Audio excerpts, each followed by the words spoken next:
ngivele nje nginazise nginibonise ukuthi hayi khona abafowethu ngiyaphila uNkulunkulu muhle njalo ngiyabonga nje kakhulu kuyikona okwenza ukuthi ngenze nje le live emfishane izoba mfishane nje kakhulu ngizoba nesikhathi mangabe sengi emotionally prepared nami ukukhuluma ke kabanzi mhlambe kusukela ngonyaka odlule waphela le ndlela ibe yinde kakhulu kusukela ngesikhathi ngixoshwa emsakazweni ngiyazi ukuthi angaze ngize ngibe nanesikhathi sokusho nje nosokuchaza ukuthi kwenzakalani kahle kahle abaningi ngiyazi ukuthi basuke beyithola nje beyikha lapha basuke beyithole khona benganakho ngempela ukuqonda nokuthi baqiniseke ukuthi kwenzakalani kahle kahle kodwa ngicela ukuyibongela kakhulu kunina ngihambile lolu hambo kusukela ngonyaka odlule kuze kuba manje njengoba lufika lapho lukhona njengamanje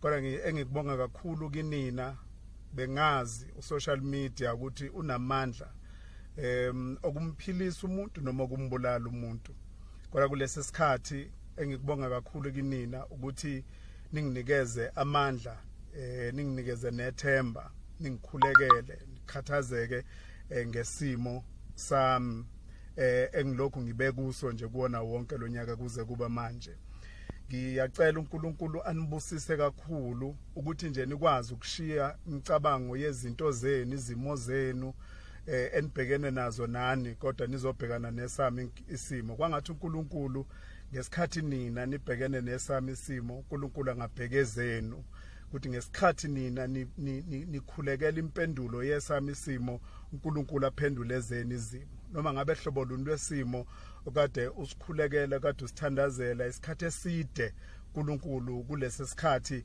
kungathi ngaba isikhathi lapha uphendula khona umkhuleko wakho ngiyabonga nje kinina kakhulu bafowethu nodadewethu uNkulunkulu abe nani anivikele kukho konke ngibonile emva kwesikhathi eside kade ngicabanga ukuthi I'm just alone in this journey kodwa nakhombisa ukuthi benilokhu nikhona ninami njalo kusukela kule post engiyenze emasontweni adlule ngikubonile ukusekelwa yinina kusukela izolo sukulonke lwayizolo amehlama belokho egcwele inyembezi ucabanga ukuthi awu Nkosi kanti bakhona abantu abasangikhumbula nami ngithi nje kinina abafowethu nodadewethu uThixo anisikelele animise anikhumbule kukho konke ngizoba nesikhathi ngiyabonga kakhulu nama invitations akhona aqhamuka kubantu abaningi abanama podcast nezokuzwa nje okuningi kanti futhi ngizoba futhi live lapha ngiyobe nginikeza khona nje mhlambe ke inkulumo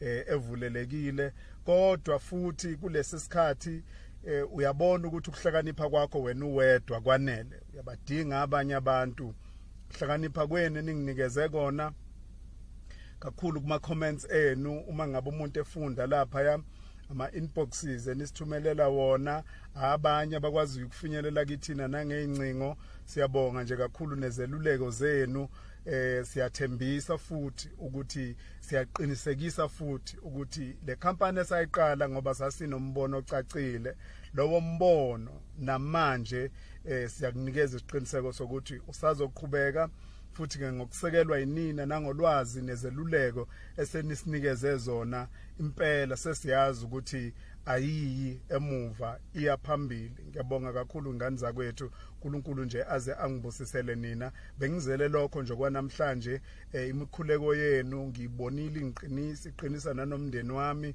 kakhulukazi uma okuyena o experience ubuhlungu kulempela sonto siphuma kuyona angeke ke ngihande kabanzi kulokho ngoba ngichazile ukuthi okwami namhlanje nje bengithi ngivele kunina ukuze nazi ukuthi hayi khona futhi ke nangemkhuleko yenu ngiyazizwa nje nami ukuthi hayi ngiqinile ukuthi I can face anything kuba khona kwenu imiyalezo yenu awubafowethu angazi ukuthi ngizothini kwalolu suku namhlanje ngithi nje uNkulunkulu makanibusise uze wazi enhlizweni yakho ukuthi kukona konke ke wakukhulekela empilweni yakho ukukhulekela mina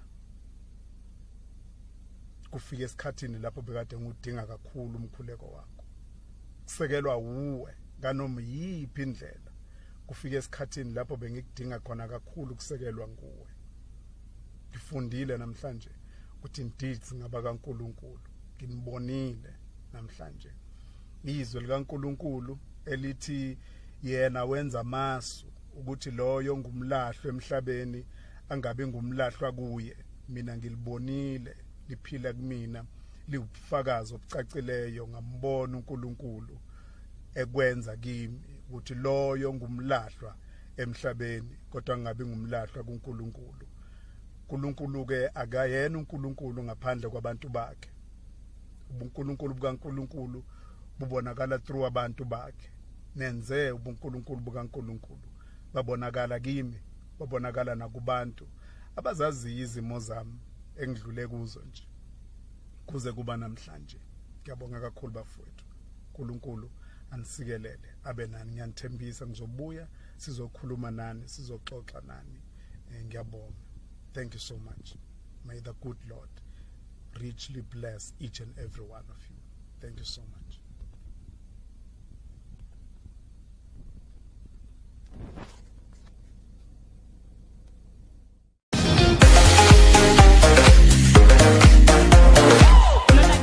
kaSbu Buthelezi ezobonga ke abantu njengoba ke kune account ke evuliwe noma kunezimali eziphoswayo esivivaneni kulesimo ke abhekene naso uSbu Buthelezi. Abanye ke baqala nemkhuleko bemkhulekisa bemqinisa idolo. Ngiyazi ukuthi ke indaba kaSbu bakithi inokungazwani kahle noma nokushayisana kwemoya ngenxa ukuthi ke kunabantu abalahlekelwa imali zabo kulento ayezama ukuyenza. Kodwa ke uthe uzobuya azochaza ukuthi kwenzekalani nanokuthi ke kwenzekani. I'll come back with the full banking details kulabo abafisa ukuphosa isandla. Nibe nelanga elimnandi. Bye.